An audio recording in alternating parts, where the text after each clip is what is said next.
बातमी नाशिकमधून आहे। नाशिकमध्ये अखेरच्या क्षणी भाजप शिवसेना युती झाली आहे। शिवसेना भाजपसोबत सत्तेमध्ये सहभागी होणार आहे। राष्ट्रवादी मनसेचाही भाजपला पाठिंबा आहे। ठाकरे गटाचा विरोधी पक्षनेता होण्याचा मार्ग मोकळा झालाय। भाजपच्या हिमगौरी आडके महापौर तर उपमहापौरपदी शिवसेनेचे विशाल शिंदे हे विराजमान होणार आहे। उपमहापौरपदी शिवसेनेचे विशाल शिंदे हे विराजमान होत आहेत। नाशिकमध्ये अखेरच्या क्षणी शिवसेनेनं भाजपला पाठिंबा दिलेला आहे। या संदर्भात अधिक माहिती जाणून घेऊयात। माझे सहकारी किरण गोटूर सध्या आपल्या सोबत आहेत। किरण, अखेर नाही म्हणता अखेर ऐनवेळी भाजप शिवसेनेची युती झालेली आहे। महापौर भाजपचा आणि उपमहापौर सेनेचा बसतोय, काय माहिती आहे?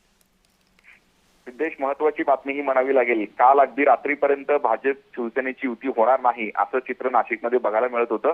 कारण भाजपमधून महापौर आणि उपमहापौर हे दोन्ही जे उमेदवारी अर्ज दाखल करण्यात आलेले होते आणि त्याच पद्धतीने शिवसेनेकडून सुद्धा उपमहापौर जे उमेदवारी अर्ज हे दाखल करण्यात आलेलं होतं। पण या सगळ्या संदर्भात वरिष्ठ पातळीवरून चर्चा हे होत होते। अगदी काल रात्री भाजपने बीप सुद्धा जाहीर केला होता की भाजपच्याच ज्या उमेदवाराला मतदान एकूणच करण्यासंदर्भात। त्यामुळे नाशिकमध्ये भाजप शिवसेनेची युती होईल ही आशा मावळली होती। पण ऐन वेळी आता वरतून आदेश आलेले आहेत की भाजप सत्तेत जात असताना शिवसेनेला देखील सत्तेमध्ये घेण्यासंदर्भात हे आदेश आहेत आणि अखेरच्या क्षणी नाशिकमध्ये भाजप शिवसेनेची युती ही झालेली आहे। त्यामुळे आता भाजपचा महापौर असेल आणि शिवसेनेचा जे उपमहापौर असेल अशा पद्धतीचं चित्र आता नाशिकमध्ये बघायला मिळणार आहे। त्यामुळे नाशिक महापालिकेत आता भाजप शिवसेनेची सत्ता स्थापण्याचा जो मार्ग आहे तो मोकळा झालेला आहे।